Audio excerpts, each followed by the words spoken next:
on ne devient pas directeur régional du jour au lendemain. Je veux dire, on fait beaucoup d'expériences, on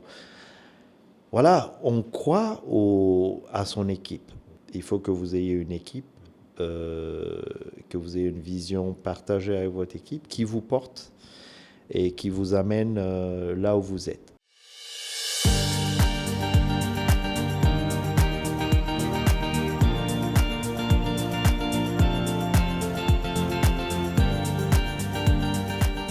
Salut à toutes et à tous, bienvenue sur le podcast avec Alf. Et ce matin, j'ai le plaisir de recevoir Monsieur Bala Moussa Sidibé, directeur régional de CARE International pour l'Afrique de l'Ouest, du Centre et du Madagascar. C'est bien ça maintenant?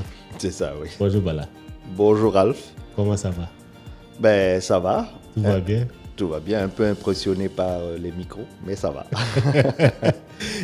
L'équipe fera en sorte qu'il n'y aura pas de problème. Donc, on va causer entre nous. D'accord, avec plaisir, comme on le fait d'habitude. D'accord. Alors, qui est Bala Moussa Sidibé?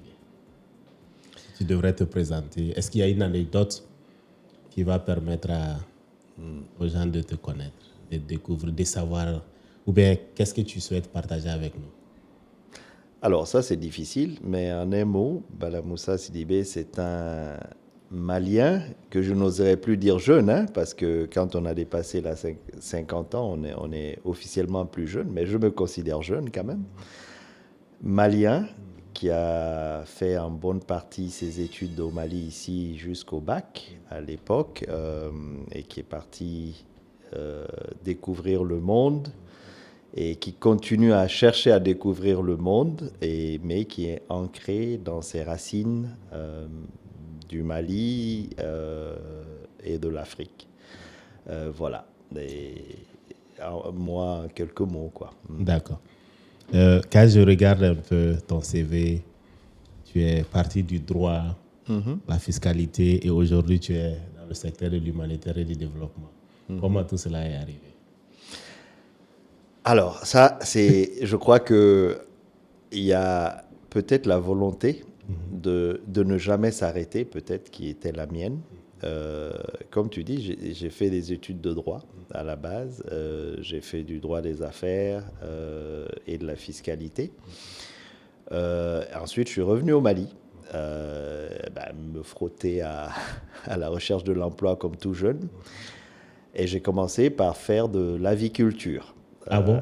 Oui, bien sûr, puisque je n'avais pas d'emploi, il fallait gagner sa vie. Donc, j'ai fait de l'aviculture qui marchait très bien. Donc, je faisais des poulets de chair, des pondeuses. J'avais commencé sur 1000 têtes de chaque, ici à Sokorodi, dans un champ. Et ça marchait bien. Et un moment, honnêtement, c'était ma volonté de continuer cela.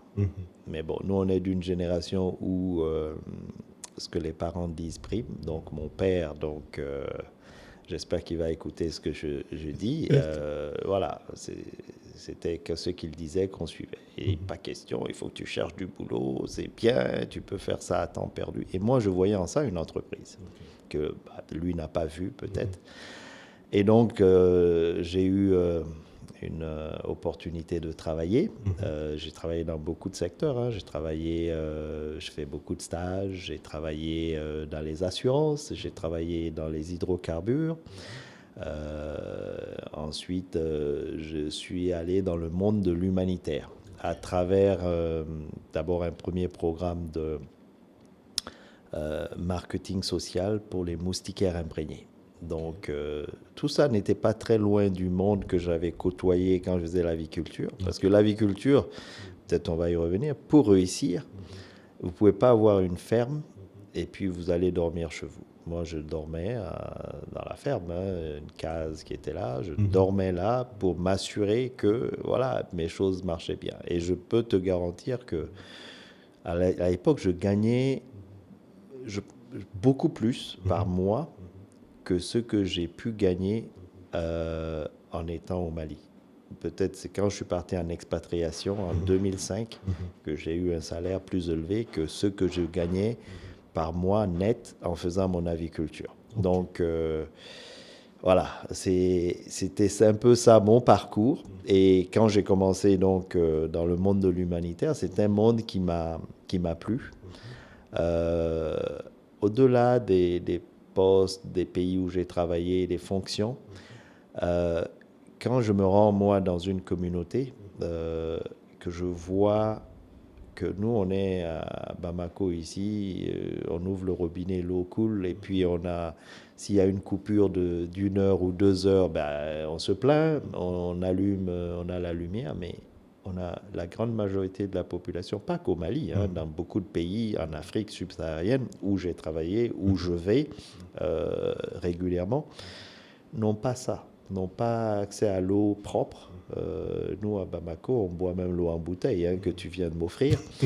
Ben, d'autres n'ont même pas l'eau propre pour boire. Donc, et quand vous pouvez contribuer à faciliter cela, je pense que vous avez une satisfaction que même le salaire ou l'argent ou d'autres conforts ne peuvent vous procurer. Je pense que toi-même, tu as travaillé dans le secteur. Hein? On est partis ensemble, j'ai un petit souvenir à Bol, au Tchad, voilà, où on était avec notre vice-présidente de l'organisation.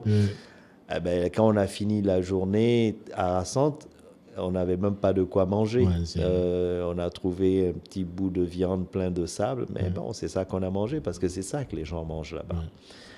On a dormi dans des petits containers, mais nous, on était heureux d'être dans des containers. D'autres dorment sous des tentes. Donc, quand on relativise tout ça et qu'on peut contribuer un tant soit peu, ben voilà, moi, pourquoi tu verras que depuis on va dire maintenant une vingtaine d'années, 22 ans maintenant, je suis dans le monde de l'humanitaire et du développement et que je m'y épanouis.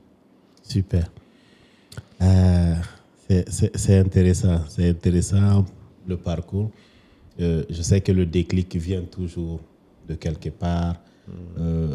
Tu disais le projet de marketing social que tu avais commencé. Certainement, tu n'as pas commencé au niveau des postes de leadership au début. Ah non. Comment tu t'es retrouvé aujourd'hui à ce niveau-là? Tu as commencé, est-ce que c'était du tic au tac? Ah non.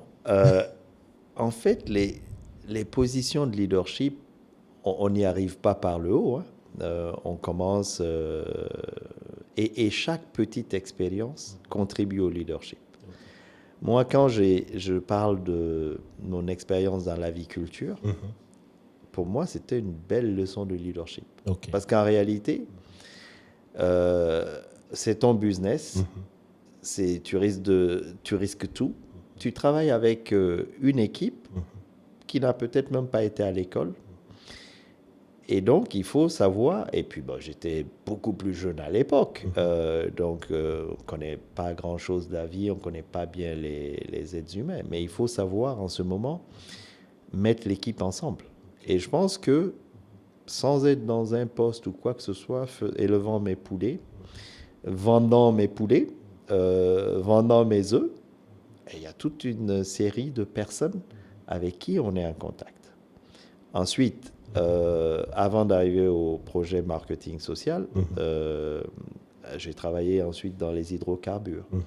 Et dans les hydrocarbures, j'avais un travail, un rôle qui était de m'occuper de tout ce qui est gros compte de cette multinationale où je travaillais au Mali et de l'aviation. Donc, je travaillais avec beaucoup de gens. Moi, j'ai fait le tour à l'époque et ça m'a beaucoup aidé à bien connaître mon pays. Toutes les usines CMDT à l'époque, si vous soumissionnez chez CMDT, vous devriez faire le tour de toutes leurs usines d'égrenage dans le pays, avoir la signature du chef d'usine qui devait faire partie de votre offre. Donc, je suis parti dans tous ces villages que je ne connaissais pas, que je découvrais. Et avec les multinationales, vous partez vous-même en conduisant. Hein. On vous donne un véhicule, mais on ne va pas vous dire où est Karangana. Vous devez vous débrouiller pour aller à Karangana. À l'époque, il n'y avait pas Google Maps. Hein. Donc, voilà. Et toutes ces petites anecdotes, pour moi, c'était le leadership. Il y avait des clients BTP, ceux qui faisaient à l'époque la route Diema Sandaré, qui ont vendu du carburant. Ben, vous partez à Diema. À l'époque, moi, je suis allé en plein mois de mars à Diema. Il y avait pas d'eau et on a fini. On devait dormir à Diema. On est parti dans ce qu'ils appelaient le campement. C'était une petite case en banco. Ben, on dormait là parce qu'on ne pouvait pas retourner à Bamako la nuit. Et puis, c'était quand? Alors ça doit être 2001, je crois. 2001, autour de 2001. Et donc, on se retrouve là. J'étais avec un collègue, un jeune collègue qui s'appelle Campo. Il est maintenant du côté du Sénégal. Et puis, un transporteur de carburant. Je ne dirais pas son nom, mais en tout cas qui travaille avec nous. Et donc, on se retrouve dans ce campement. Et puis nous, on vient de Bamako, on dit au petit gérant qui est là, ben, nous trouver des seaux d'eau pour qu'on prenne notre douche quand même.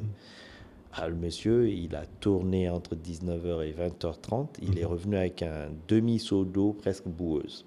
Puis alors nous, on s'est dit, mais il nous dit, mais il a fait le tour de tous les puits, mais il n'a eu que ça. Alors là, ça vous calme. On était vraiment calme, on a dit vraiment merci. Cette eau boueuse, on s'est débarbouillé tant qu'on pouvait avec. On a passé la nuit. Le lendemain, on est rentré à Bamako. Alors, expérience intéressante qui m'a permis d'aller à Gao pour la première fois par la route parce qu'on avait un dépôt aviation là-bas qui était sous ma charge, de connaître des gens. À l'époque, Gao, vous n'aviez même pas le pont de Ouabaria. Vous arriviez, si à 18h, vous n'êtes pas là-bas, le bac ne part pas, vous dormez là, sur le rive. Alors, beaucoup d'expériences comme ça. Ensuite, je me suis retrouvé dans ce programme de marketing social pour les moustiquaires imprégnés, donc qui m'a aussi amené. Là, j'étais pendant presque 2 ans le seul employé au Mali. Et je devais conduire, je devais faire les rapports, je devais rencontrer les partenaires qui faisaient venir les moustiquaires qu'on distribuait. Voilà, je devais faire la comptabilité, je devais faire beaucoup de choses. Donc j'étais junior, j'avais mon patron qui était à Dakar, qui est vraiment quelqu'un qui m'a inspiré en termes de leadership, il s'appelle Baye Kouma, c'est un frère à moi maintenant, un grand frère à moi, et voilà, qui m'appuyait à distance, mais le Mali c'était moi. Puis je devais aller voir USAID qui finançait à l'époque, expliquer des choses, je découvrais. Mais voilà, et après, je suis parti en expatriation dans d'autres pays pour faire d'autres choses où j'ai aussi découvert d'autres cultures, d'autres langues. Et tout ça a contribué quand même quelque part à me forger et aussi à grandir dans l'organisation. On n'est pas parti du tout de... On ne devient pas directeur régional du jour au lendemain. Je veux dire, on fait beaucoup d'expériences, voilà, on croit à son équipe. Parce qu'on ne devient pas aussi directeur régional, tout ce que vous voulez, tout seul. Il faut que vous ayez une équipe, que vous ayez une vision partagée avec votre équipe, qui vous porte et qui vous amène là où vous êtes. Pour moi, je le considère comme un succès d'équipe. Je suis parti du rôle de directeur pays au Mali, pour devenir directeur régional Choker, d'abord pour l'Afrique de l'Ouest, et puis ça s'est étendu à l'Afrique centrale et à Madagascar. Mais je pense qu'il y a eu quand même beaucoup de gens qui m'ont aidé à arriver là. Parce que si vous n'avez pas de succès, je ne pense pas qu'on va vous confier un poste plus haut. Et le succès, vous seul, vous ne pouvez pas l'obtenir. Et vous l'obtenez quand vous mettez les gens ensemble, que vous avez une vision partagée par l'équipe, et que l'équipe vraiment se mette à la tâche, croit en la vision et se sente à l'aise avec vous. Donc, tant que vous n'avez pas l'humilité, mais l'humilité vraie, je ne parle pas de l'humilité feinte, parce qu'on peut feindre d'être humble, mais l'humilité est difficile, mais il faut l'avoir. Si on ne l'a pas, en tout cas c'est ma petite expérience, ça va être très difficile que les gens vous fassent confiance. En anglais, on dit « fasse l'extra mile ». Au-delà, voilà, de ce pourquoi ils sont payés. Donc, si vous arrivez à faire ça, vous allez réussir ensemble et grossir ensemble comme équipe. Moi, je suis très heureux de voir que, par exemple, au Mali, quand j'étais le directeur, je suis resté que 2 ans directeur au Mali, j'avais été directeur avant dans d'autres pays, mais dans mon équipe, celle qui est la directrice maintenant, ici, était dans mon équipe. À Kermali. Voilà, à Kermali. Est partie après à RDC comme directrice, mais est revenue ici, elle est la directrice. Beaucoup de gens ont eu des progrès dans l'équipe, donc sans les nommer. Et donc, l'adjoint qui est là aujourd'hui était aussi dans l'équipe. On a malheureusement des collègues qui sont décédés, paix à leurs âmes, mais en tout cas, on a beaucoup de gens. D'autres hors de l'organisation sont allés aussi très loin. Donc, pour moi, c'est plus ça ma fierté qu'un rôle de directeur régional, bon, qui est de toutes les façons temporaire. Et puis après, il y en a eu avant moi, il y en aura plein après moi. Donc, mais c'est ma vraie satisfaction, c'est de regarder ceux avec qui j'étais, quelle est leur progression. Si on progresse tous, ça veut dire que quelque part on a réussi. Mais si je deviens directeur régional tout seul, bon, ce que je fais maintenant depuis depuis 5 ans quand même, et que les autres stagnent, ça veut dire que je n'ai pas réussi. Donc voilà. On va revenir à ta première expérience d'expatriation dans un pays anglophone. Comment tu t'es débrouillé en Sierra Leone? Est-ce que tu étais anglophone à la base? Comment tu t'es bien intégré dans cette expérience? Je sais que c'était en Sierra Leone, n'est-ce pas? Absolument. Okay. Surtout, c'était après les mouvements, la guerre et tout ça. Oui, après la guerre civile, qui avait duré 11 ans en Sierra Leone et donc qui avait officiellement pris fin en 2003. Et moi, je suis arrivé en Sierra Leone en 2005. Alors, déjà, quand j'ai eu l'opportunité d'aller en Sierra Leone, c'était un poste qui était publié. Moi, j'ai appliqué. J'étais jeune, peut-être un peu fou à l'époque. Et puis, tout le processus s'est bien passé. Et puis à l'époque, on faisait les interviews, il y avait Webex, qui n'existe peut-être plus, je ne sais pas si ça existe. Les gens de la Banque mondiale continuent d'utiliser. Voilà. Donc on a fait les interviews. Et puis après, ils se sont dit, mais est-ce que c'est la même... On ne sait pas qui parle. Donc ils m'ont demandé, est-ce que vous pouvez venir à Freetown pour qu'on vous rencontre? J'ai dit, si vous payez, moi je vais venir. Donc ils m'ont envoyé le billet à travers Kermali ici. À l'époque, il y avait le directeur pays ici, c'était Marc Delamotte, un Français que je salue, qui a pris sa retraite, mais qui a beaucoup contribué aussi à mon leadership. On ne se connaissait pas. Quand je suis allé le voir, on m'a juste dit d'aller le voir, donc il a fait prendre le billet et tout. Et puis, ils m'ont écrit, quand j'avais le billet, moi, je ne savais pas qu'à Freetown, à l'époque, l'aéroport, il fallait prendre un hélicoptère. Maintenant, ils ont arrêté l'hélicoptère, mais... que tu ne supportes pas. Je ne supporte, j'ai une peur bleue de voler, mais bon, l'hélicoptère, c'est autre chose. J'avais jamais pris un hélicoptère. Donc, ils m'envoient un email la veille de mon départ pour me dire, ah oui, quand vous arrivez, il y aura un hélicoptère pour traverser. Voilà, on va vous faire donner le billet d'hélicoptère là-bas et tout ça. J'ai dit hélicoptère, donc j'ai passé une nuit blanche. J'ai pris le vol d'ici à Dakar. Je suis arrivé à Dakar, j'ai pris une compagnie nigériane à l'époque, qui n'existe plus, mais dont les gens avaient peur, et qui m'a amené à Freetown. J'arrive, maintenant je dois prendre l'hélicoptère, et j'arrive là-bas, il pleuvait comme pas possible. Et c'était ma première fois vraiment d'aller dans un pays vraiment forestier, parce qu'il y a beaucoup de forêts là-bas, et puis la mer, et il pleut.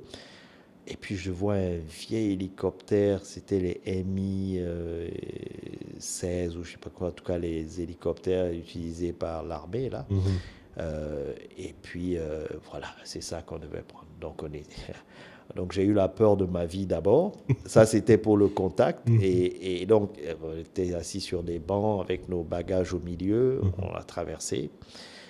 Et puis, on s'est posé. Ils m'ont pris, ils m'ont emmené à l'hôtel. Donc, après, on a échangé, refait presque des interviews, tests écrits. Puis, ils m'ont dit, on va vous recruter. Ils m'ont fait une bonne offre. L'offre était quand même alléchante. Alors, j'ai dit, mais ça, c'est quand même bien. Maintenant, comment je vais annoncer à ma famille que je pars je veux aller travailler en Sierra Leone pour 4 ans. Alors j'ai dit à mon épouse, qui m'a dit, oui, ben, si c'est ce que tu veux faire, c'est bien, on va t'accompagner.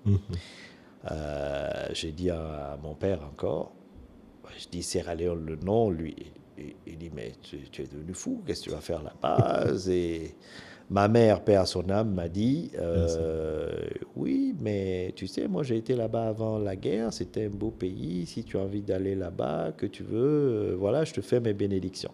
Comme quoi, les femmes, toujours, vous encouragent peut-être, nous les hommes, on est peut-être un peu... Mon père, lui, était complètement... non, pas une bonne idée d'aller en Sierra Leone. Finalement, quand on m'a fait l'offre, je lui ai parlé, je lui ai montré. Il n'était pas d'accord, mais il m'a laissé aller. Il m'a quand même donné ses bénédictions. Donc moi, je suis parti d'abord. Je suis reparti, j'ai refait l'hélicoptère, malgré moi. Et j'ai commencé à travailler. Donc, comme ta question à la base était si j'étais anglophone, je n'avais pas étudié en anglais. J'avais fait l'anglais au lycée ici, comme pour dire que bon, il y avait quand même une bonne formation dans le pays. On avait un prof d'anglais au lycée qu'on craignait beaucoup. Il s'appelait Monsieur Keita, très grand. Je ne suis pas sûr qu'il soit encore en vie, mais qui nous a appris de bonnes choses. Donc moi, j'ai étudié essentiellement en italien et en français pour le niveau académique universitaire. Mais quand j'ai commencé à travailler, par exemple, pour la multinationale, je devais travailler en anglais. Okay. J'avais les bonnes bases de l'anglais, donc j'ai amélioré. Ensuite, quand je suis allé dans le monde du développement et de l'humanitaire, donc le projet de marketing social, c'était aussi l'anglais.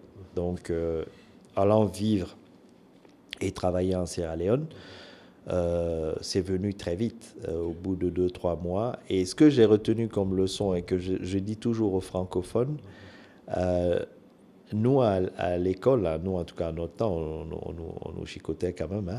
Donc, mes amis de l'école, peut-être qui se rappellent, enfin, qui verraient peut-être la vidéo, se rappellent du bâton magique ou de l'homme noir. L'homme noir, c'était une courroie de véhicule coupée avec laquelle on nous chicotait quand on faisait les fautes. On avait en 6e un maître, Monsieur Eli Dako, il vit toujours. On s'envoie des WhatsApp maintenant, mais on a toujours peur, c'est Monsieur Eli. Donc quand il corrigeait le cahier, les dictées, les fautes de grammaire, c'était soit bâton magique, soit l'homme noir selon la gravité de la faute. Donc nous, on nous a appris à ne pas faire de fautes. Donc je fais cette digression pour dire qu'en anglais, il faut se faire comprendre. Quand vous vous faites comprendre, vous améliorez votre vocabulaire au fur et à mesure. Donc, mon intégration, en tout cas, du point de vue linguistique en Sierra Leone, s'est faite de cette façon, à parler sans me poser trop de questions. Maintenant, au niveau de la vie, évidemment, c'est un pays qui sortait de la guerre.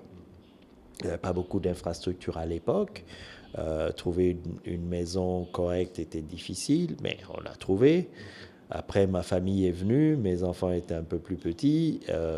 On a passé quand même de très bons moments là-bas. Et quand on devait repartir, je pense qu'on était assez nostalgique.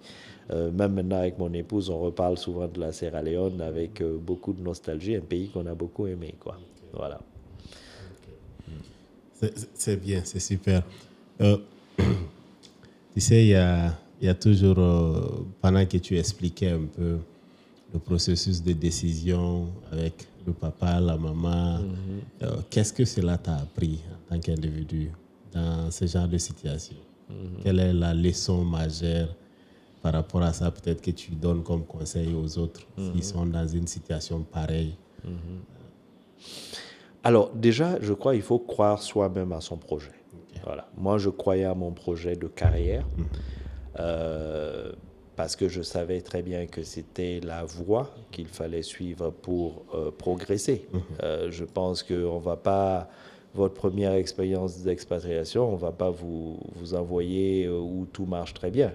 D'abord, vous n'avez même pas, je pense, l'expérience. Il faut avoir cette humilité de comprendre ça, que vous commencez quand même avec les difficultés.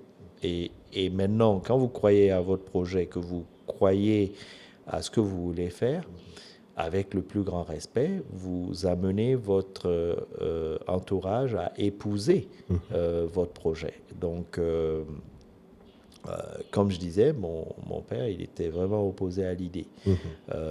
Mais avec le temps, voilà, il dit, finalement, c'est pas mauvais que tu y sois allé, tu as appris des choses. On en parle régulièrement. Et lui-même, bon, la mère, c'est toujours la mère. Ma mère venait régulièrement nous voir à Freetown. Mais lui, il est venu au bout peut-être de 2 ans, mais quand il est venu, il a adoré le pays. Et donc après, il a vu, finalement, c'est pas mauvais. Donc pour moi, il faut croire en son projet. Il faut amener, par la force de la conviction, son entourage à pas adhérer nécessairement, parce que ça reste votre projet, mais à vous accompagner. Parce que aussi, si vous n'avez pas l'accompagnement de ceux qui vous sont chers, vous aurez toujours un petit manque. Et comme c'est quelque chose de difficile que vous entamez, voilà, faites tout pour que... Mais si vous n'y croyez pas vous-même et que vous n'avez pas vous-même un plan pour vous-même, ça va être très difficile, je crois. Super.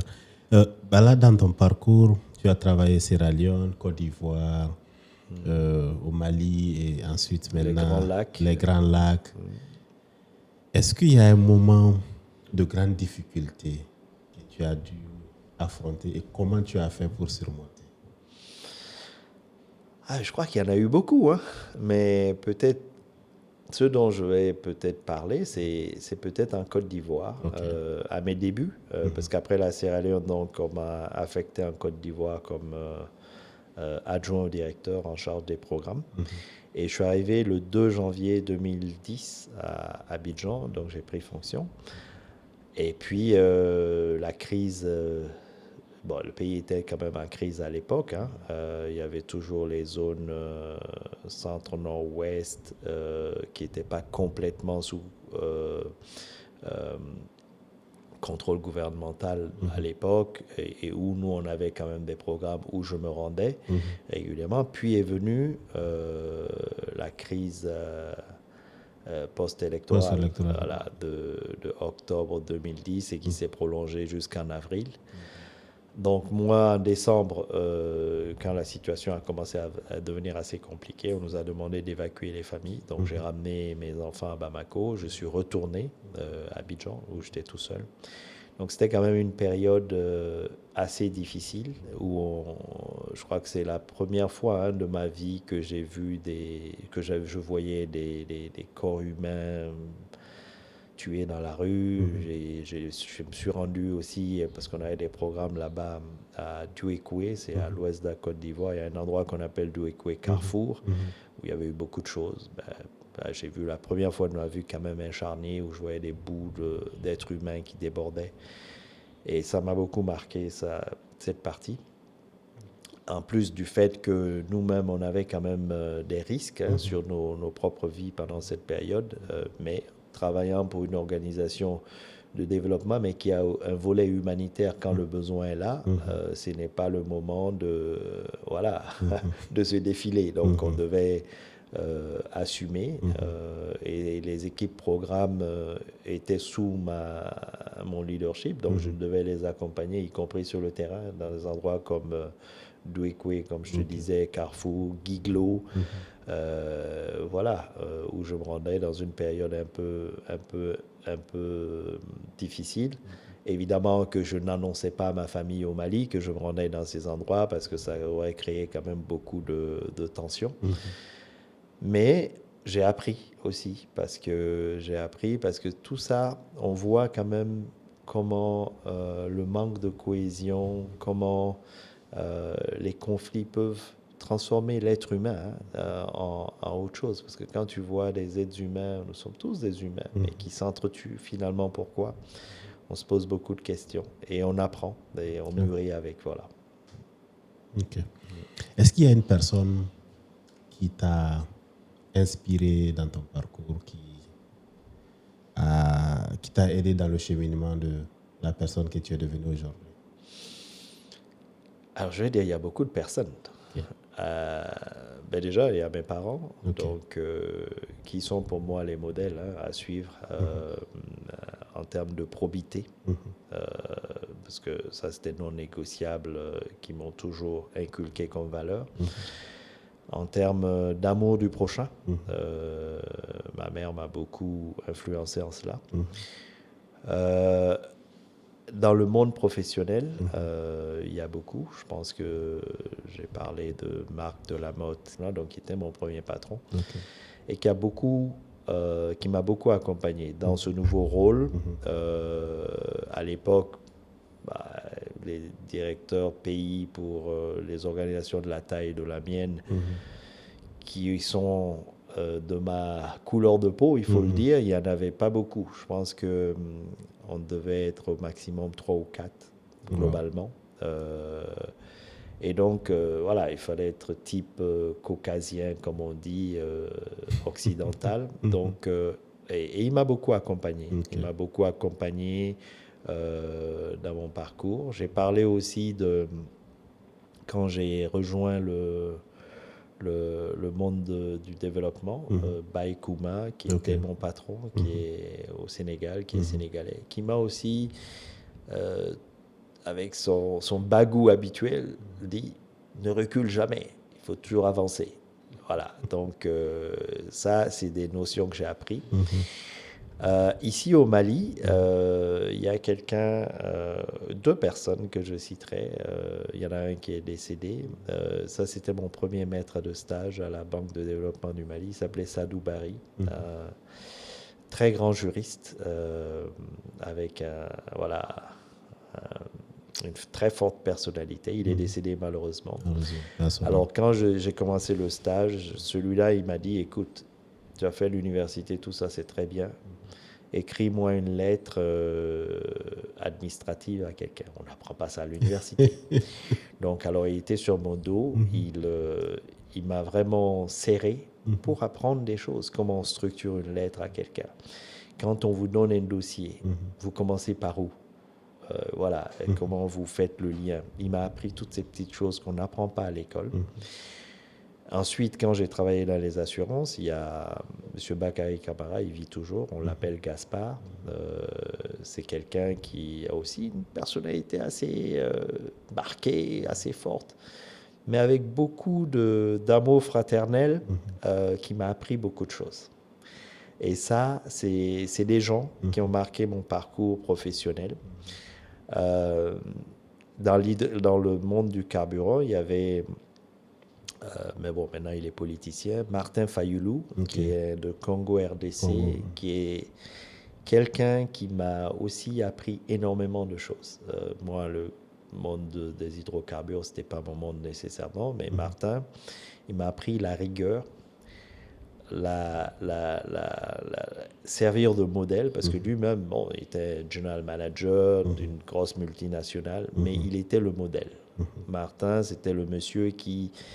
Il était dans son bureau 6h30, 7h. Il n'en partait pas avant 20h. Mais tout ce que tu faisais, il te demandait de faire, il montrait lui-même l'exemple. J'étais relativement jeune, mais toutes ces expériences m'ont quand même forgé. Ensuite, on lit. On essaie de voir des gens des gens qui ont écrit des choses, qui nous inspirent et qu'on essaie de suivre. Et là, il y a quand même, d'abord au Mali, moi, bon, depuis le lycée, mais ensuite j'ai compris mieux et j'ai beaucoup découvert. En Patéba, en tout cas particulièrement vie et enseignement de Thierno Bokar, le sage de Bandiagara, ça c'est voilà, une source d'inspiration pour moi au quotidien. Après, quand on est allé un peu dans le monde du travail, Mandela, pour moi, son expérience et ce qu'il a fait, je ne prétends pas du tout que je puisse arriver un jour à ça, mais tout ce qu'il a subi et le comportement qu'il a eu après pour donner la chance à son pays de grandir et de continuer à grandir après l'apartheid dans une quand même forme de cohésion sociale, c'est une forte source d'inspiration pour moi. Parce que quand vous êtes dans les rôles de leadership, c'est pas tous les jours que c'est rose. Hein. Il y a la partie où on voit tout a l'air joli, mais vous prenez des coups. Vous prenez des coups tous les jours. Mais si vous devez passer votre temps à dire que vous allez rendre ces coups ou que vous allez peut-être... vous n'avancerez pas. Donc, vous avez le choix du rétroviseur, vous avez le choix de regarder vers l'avant et d'évoluer. Surtout que votre contexte, il change tous les jours. Il évolue. Je crois qu'il y a 2 ans, quand on vous parlait d'intelligence artificielle, y compris moi-même, hein, ça ne voulait absolument rien dire. C'était comme un film de science-fiction. Mais aujourd'hui, c'est partie intégrante de notre travail. Donc, ça veut dire qu'il faut toujours s'améliorer. Donc, regardez de l'avant. Ce qui est passé, pour moi, sert comme leçon pour ne pas faire des erreurs en allant de l'avant. Mais il faut toujours aller de l'avant et ne pas perdre son temps. Et Mandela m'inspire en cela. Et aussi sa façon de diriger les hommes. Parce qu'il a une célèbre citation qu'il avait dite, où il disait que pendant les périodes difficiles, en tant que leader, il prend les devants. Et les périodes où il y a les succès, il se met derrière son équipe pour que son équipe soit à la lumière. Et c'est là, pour moi, l'inspiration que je tire de lui. Et enfin, troisième inspiration et dernière, sur, en tout cas, le monde livresque, pour moi, c'est John Maxwell, avec les 21 lois irréfutables du leadership, qui vraiment aide beaucoup tout leader. Parce que le leadership même, c'est quoi? C'est être adaptable. Parce que votre réalité de ce matin peut être différente de votre réalité de cet après-midi. Et comment vous mettez l'équipe ensemble? Parce que c'est toujours l'équipe, hein, et on n'est pas leader tout seul. On n'est pas leader parce qu'on a une fonction. Hein. On peut être dans une fonction et ne pas du tout être un leader. Je ne me considère d'ailleurs pas comme un leader, mais je pense que je suis dans un rôle de leadership et je considère ce rôle de mettre les gens ensemble autour d'une vision et d'une recherche de solutions. Et dans cette recherche de solutions, pour moi, c'est un cercle, hein, le problème. Donc, chaque partie de la circonférence du cercle porte une partie de la solution. C'est comment vous mettez ça ensemble pour que ça donne un joli cercle comme cette table autour de laquelle nous sommes. Voilà. Super, c'est intéressant, Bala. Et si on devrait résumer les 20 ans de plus de carrière, quelles sont les grandes leçons que tu aimerais donner à un jeune peut-être qui nous écoute aujourd'hui et qui aimerait suivre ton parcours?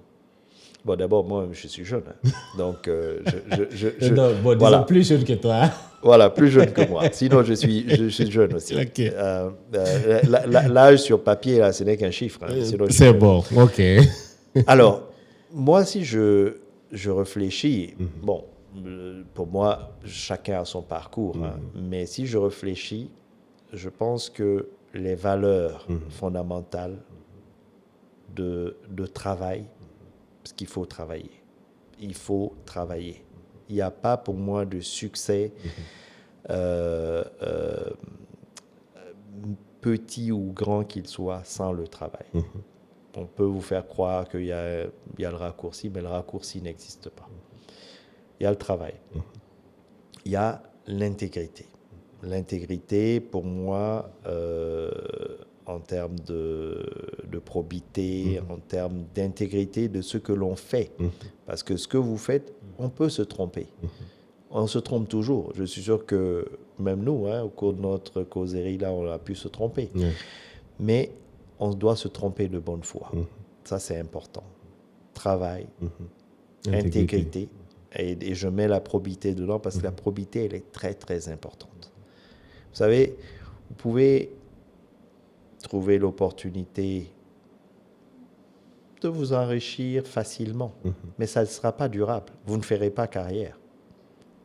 Non, je pense que tu as travaillé dans notre organisation. Tu sais très bien qu'un directeur, voilà, il a quand même une signature qui peut faire des choses répréhensibles, mais là, vous n'irez pas loin.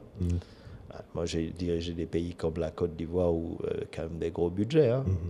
Voilà, ma fierté à moi, et je le dis et je le redis toujours, je pense que je t'ai dû te le dire dans le passé, c'est pas combien j'ai dans mon compte bancaire, c'est de pouvoir dire je ne me suis jamais associé à un détournement ou quelque chose comme ça de 1 franc.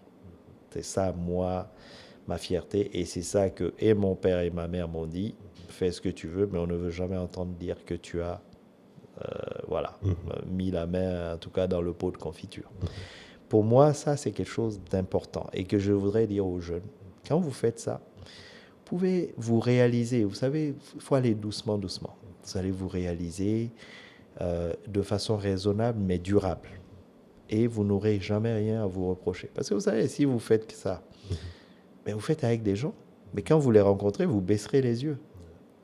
Et qu'est-ce qui vous aide à être vous-même?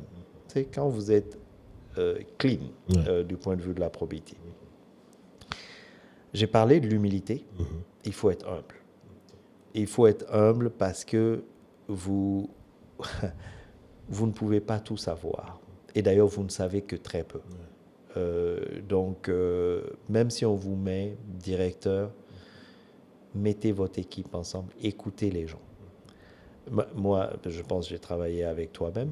Je pense qu'il y a énormément de choses que j'ai appris avec toi. Prise de parole. Je pense que j'étais pas... Voilà, tu m'as appris énormément de choses là. Comment présenter les choses avec une bonne manière de communication. Ben voilà, on a fait ça ensemble. Et tu m'as vraiment appris ça. On avait quand même une distance hiérarchique, mais qui, pour moi, si tu restes dans la hiérarchie, tu bloques et puis tu dis, bon, je suis le chef, je ne vais pas demander à quelqu'un, mais tu ne vas rien apprendre et tu vas rester là où tu étais. Et c'est le conseil que je donnerais. On apprend toujours, et on apprend même de celui qui est plus petit que soi. Et je reviens à l'exemple que je donnais au début, quand je faisais l'aviculture, je travaillais essentiellement avec qui? Je travaillais avec des manœuvres. Mais chacun de ces manœuvres m'a appris des choses que moi, je ne savais pas. Voilà. Et je crois que chacun t'apprendra, chacun te montrera des choses. Et souvent, quand on est dans un rôle de leadership, on peut penser que, par exemple, je vais sur le terrain, voilà, le chauffeur qui m'amène là, lui, son rôle, c'est de conduire la voiture. Mais parfois, lui, c'est qu'il connaît là. Et il peut t'éviter tellement d'ennuis que si tu es très... je suis le chef, lui, je l'ignore. Il va t'ignorer aussi. Et peut-être même il ne va pas t'ignorer volontairement, mais comme tu n'as pas créé l'espace pour que lui puisse te parler librement, même s'il sait quelque chose, il aura peur de te le dire. Donc l'humilité, pour moi, je reviens dessus, humilité, probité, travail, c'est important autour de valeurs d'intégrité. Merci beaucoup, Bala. Moi, je peux aussi faire un témoignage. Je pense que je t'ai dit, quand je venais à Caire, j'étais dans mon coin. J'étais dans mon coin. Et je me rappelle, je crois j'avais fait plus d'1 mois. Je suis quelqu'un, quand tu me donnes l'espace, tu seras très surpris de tout ce que je peux réaliser. Et je n'avais pas eu l'espace nécessaire, mais on a fait une réunion un jour au niveau de l'équipe régionale. Et ta façon de m'introduire et de parler, de dire que je peux accompagner, je peux aider l'équipe sur le plan communication, la prise de parole en public. Et c'était comme si j'étais dans une boîte où tu viens d'ouvrir la boîte pour que je puisse sortir. Et depuis lors, je pense que ça a été la plus belle chose que quelqu'un m'avait dit depuis tout ce temps. Et je pense que en tant que leader, en tant que premier responsable de l'organisation, quand tu dis des choses comme ça, tu fais confiance à ton équipe, ça permet à l'équipe vraiment de donner le meilleur. Ou bien ça permet à quelqu'un, et ça a été mon histoire avec elle. Et quand j'étais au niveau régional, et même au-delà, on a continué à collaborer ensemble. Et je pense que moi, je peux témoigner quand même que tu m'as aidé à grandir. Et si aussi, par hasard, je t'ai aussi aidé, donc je pense que c'est ce qu'on souhaite au fait. En tout cas, merci beaucoup pour ça. Ben, ce n'est pas que si par hasard tu m'as aidé. Tu m'as aidé. Je pense que... et honnêtement, ben, je ne me souvenais même pas tellement de ça, hein, mais je sais que pour moi, hein, quand tu as été recruté, et puis j'ai vu que tu avais fait Toastmaster et tout ça, que je ne connaissais pas, mon épouse faisait Toastmaster, donc j'ai dit, mais on a quelqu'un qui fait Toastmaster. Nous, on sait faire notre travail. Mais on ne sait peut-être pas bien s'exprimer et tout ça. Parfois, quand il y a des choses, on nous demande d'intervenir. On n'a pas la préparation. Je dis, mais pourquoi lui, il va rester juste sur son job description? Il a un potentiel dont on peut profiter. Et donc, c'était vraiment ça ma motivation. Et surtout que je pense que tu avais enregistré un de mes messages avec ton équipe quelques jours auparavant. Et puis, on m'avait donné tout un discours vraiment très long, un peu ennuyeux, tu avais repris ça et voilà. Et moi, je trouvais qu'on pouvait tous profiter de ça. Pourquoi on va juste dire, bon, cette personne doit rester dans cette boîte? Et moi, c'est mon approche dans les choses. Et je peux te garantir que, voilà, j'ai beaucoup appris de toi. Et tu as dû voir que même quand tu étais au Niger, moi, je te faisais appel, ton directeur à l'époque devait se dire, mais pourquoi chaque fois il me le prend?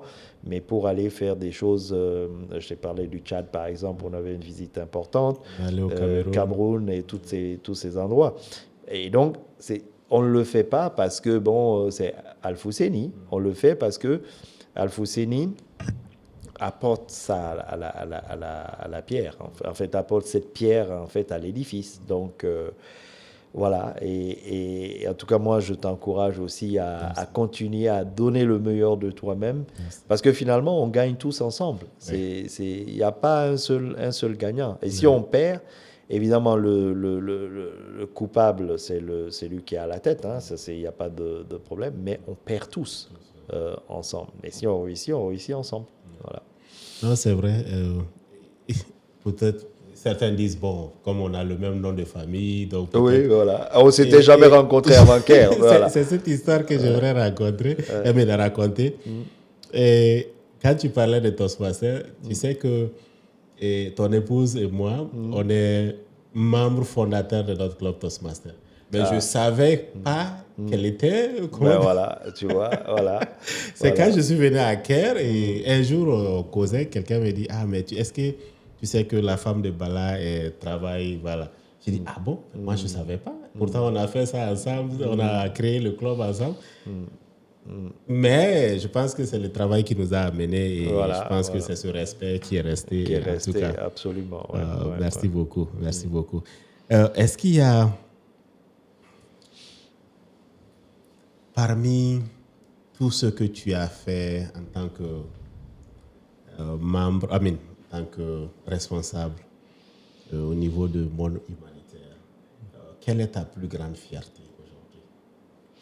Je sais que tu as parlé des gens qui ont grandi sous ton leadership et tout. Peut-être l'impact au niveau communautaire. Est-ce qu'il y a un impact spécifique, tu te rappelles, au niveau de ces bureaux pays ou peut-être au niveau de ces villages que tu as eu à... Alors, il y en a beaucoup, mais je parlerai peut-être de la Côte d'Ivoire, où quand je suis arrivé comme adjoint au directeur, puis comme directeur, on avait un bureau pays qui avait beaucoup de difficultés. Je pense qu'autour de 2011, il y avait même des réflexions sur peut-être fermer ce bureau. Et aujourd'hui, je pense que quand on regarde dans notre région, c'est quand même un des bureaux phares. Je pense que c'est très clair. Et avec l'équipe qui était là, on s'est dit, mais pourquoi on va se laisser aller avec les difficultés? Trouvons d'autres types de programmation où on peut avoir quand même un impact plus grand sur les communautés, mais aussi pour l'organisation dans le pays. Et c'est là qu'on a commencé on a fait une réflexion, on s'est retiré un peu. On a été aidé, bien sûr, hein, mais on a décidé de regarder un peu du côté des programmes dans les communautés productrices de cacao pour amener un peu plus de justice économique pour les producteurs, pour les encadrer un peu dans tout ce qui est épargne, crédit, puis investissement dans des activités génératrices de revenus, particulièrement pour cibler les femmes et les jeunes filles dans ces milieux, donc épouses de cacaoculteurs ou même cacaocultrices. Donc, on a lancé ces programmes qui étaient tout petits. On a commencé avec un petit pilote, un programme pilote de $50,000 en 2011. Et aujourd'hui, c'est quand même des programmes qui ont grossi, énormément grossi, et qui sont le socle de la mission, qui est aujourd'hui une très grosse mission. Ça, c'est une satisfaction que j'ai quand je vais là-bas. Bien sûr, j'ai d'autres satisfactions avec d'autres pays. Au Mali, je crois que en fin 2018, quand je suis venu comme directeur, je pense que j'étais le premier directeur malien de Caire au Mali, alors qu'on était là quand même depuis 1973. Donc, je pense que c'était quand même une satisfaction de revenir dans mon pays, de donner aussi dans mon pays ce que je pouvais donner. C'était un contexte très difficile, parce qu'on travaillait surtout au centre du pays, de toute la région de Mopti, au nord, avec des difficultés que l'on savait, mais on a quand même pu faire des programmes avec impact qui continuent jusqu'à aujourd'hui. Et satisfaction aussi, c'est que ensuite tous mes successeurs, en tout cas à date, sont des Maliens à la tête de l'organisation. Je rends hommage en fait à tous les directeurs avant moi. Il y en a eu plusieurs non maliens, mais quand vous êtes du pays, c'est différent. Vous approchez pas la chose de la même manière, parce que c'est quand même directement, même si vous restez quand même, vous avez quand même un rôle un peu de réserve, hein. Vous travaillez pour une organisation internationale, c'est rare qu'on vous permette d'être dans votre pays, mais vous le faites différemment en tout cas. Et donc ça, c'est une deuxième satisfaction peut-être personnelle que je peux avoir, et surtout la satisfaction qu'après moi, en tout cas à date, c'est resté des nationaux, voilà, qui dirigent l'organisation. Ok. Peut-être on va s'acheminer un peu vers la fin. Est-ce que l'aviculture va revenir?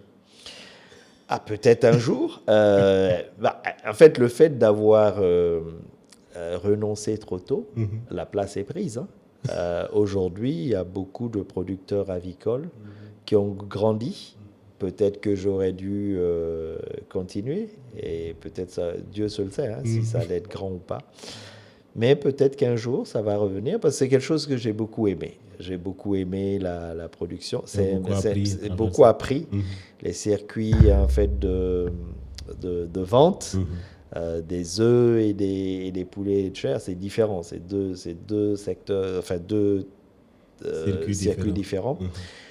Mais l'alimentation, le stress de l'alimentation, parce que vous savez, quand vous devez nourrir ces poulets, que vous n'avez pas commencé à vendre encore, vous avez beaucoup de stress. Ce stress est différent du stress que tu vis aujourd'hui en termes de leadership. Est-ce qu'il y a une différence? Ou bien ça t'a préparé à ça? Ça m'a peut-être préparé. Parce que là, en fait, il faut avoir et sortir le cash tout de suite, que peut-être que vous n'avez pas, que vous stressez, donc vous devez gérer vos délais fournisseurs. Voilà, on vous a donné le maïs, ou on vous a donné les coquillages et tout ça que vous faites moudre pour donner. Et puis bon, le gars vous dit, tu me payes dans 5 jours ou dans 7 jours. Ben, il faut que tu aies vendu des œufs avant pour le payer. Après, il y a les salaires qui viennent. C'est l'entrepreneuriat que les entrepreneurs font. Mais tu as une fragilité avec l'aviculture, c'est que les poulets, faut pas qu'ils tombent malades. Faut les vacciner. Il faut être sûr que personne ne rentre sans se désinfecter les pieds. Il faut s'assurer qu'ils n'aient pas chaud, qu'ils boivent, tout ça. Donc, c'est là où je disais, on ne peut pas le faire et puis aller vivre à 40 km et dormir, quoi. Non, il faut être là au quotidien. Donc, voilà, c'est un stress qui prépare probablement au stress des fonctions que j'exerce aujourd'hui, mais qui ont un stress différent aussi. Mais c'est un stress. Ok. Voilà. Il y a une question qui m'est venue tout de suite. Ça, c'est par rapport aujourd'hui au contexte du financement dans le monde humanitaire. Comment tu navigues à travers ça avec ton équipe? Comment je sais qu'il y a eu beaucoup de financements qui ont été arrêtés. Absolument.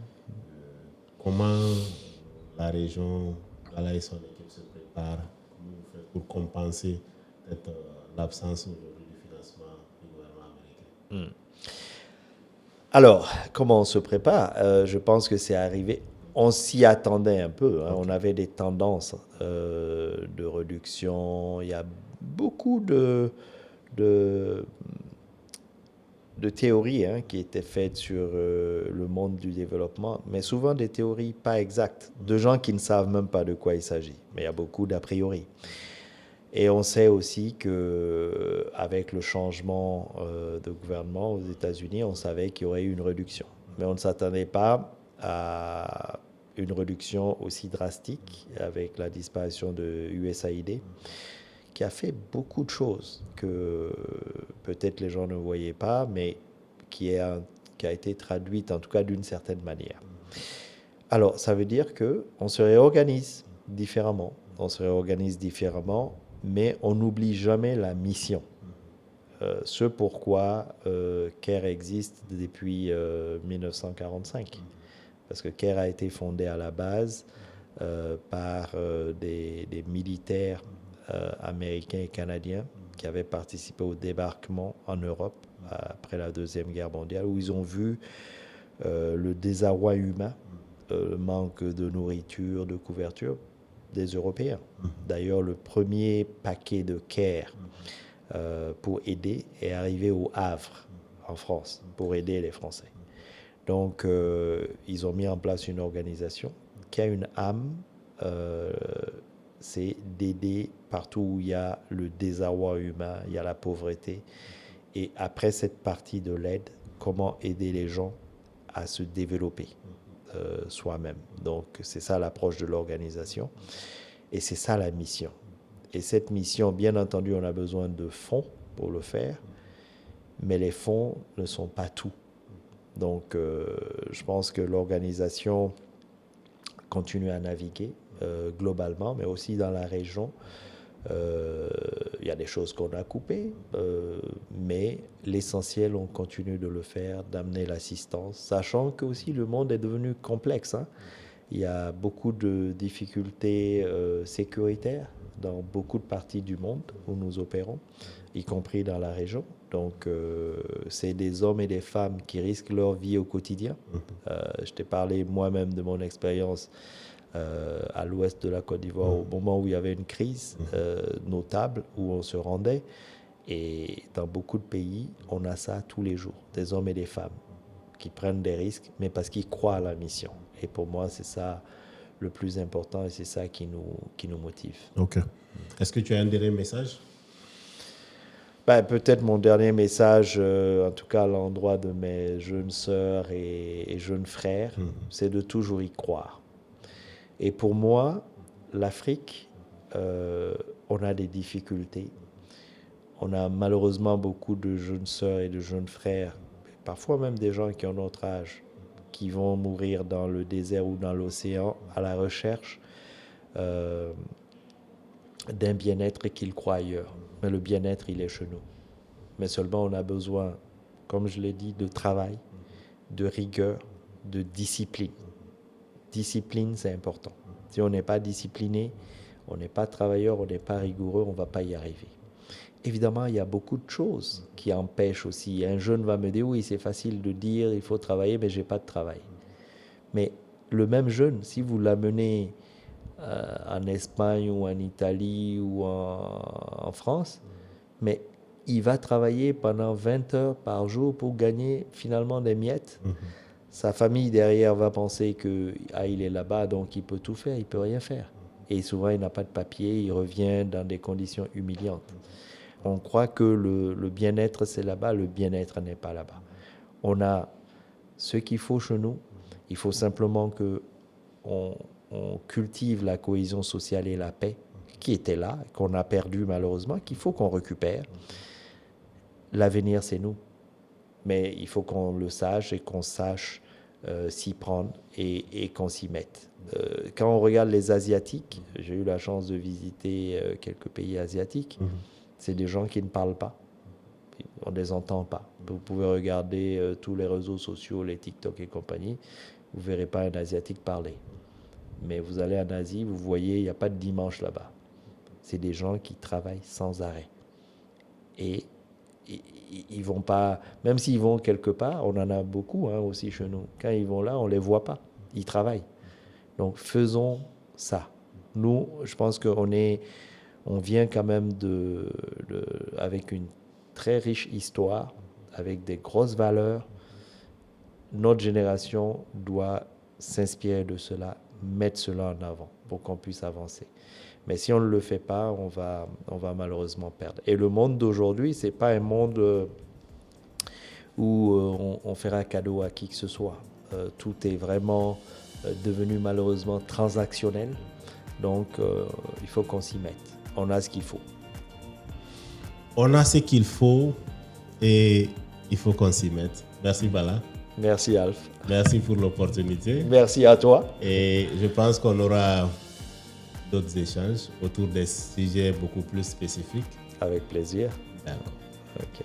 Alors, vous qui nous suivez, merci beaucoup pour ce numéro. On était avec Bala Moussa Sidibé, directeur régional des CARE pour l'Afrique de l'Ouest, du Centre et de Madagascar. Et on est très heureux. Merci beaucoup à toute l'équipe et à très bientôt. Merci.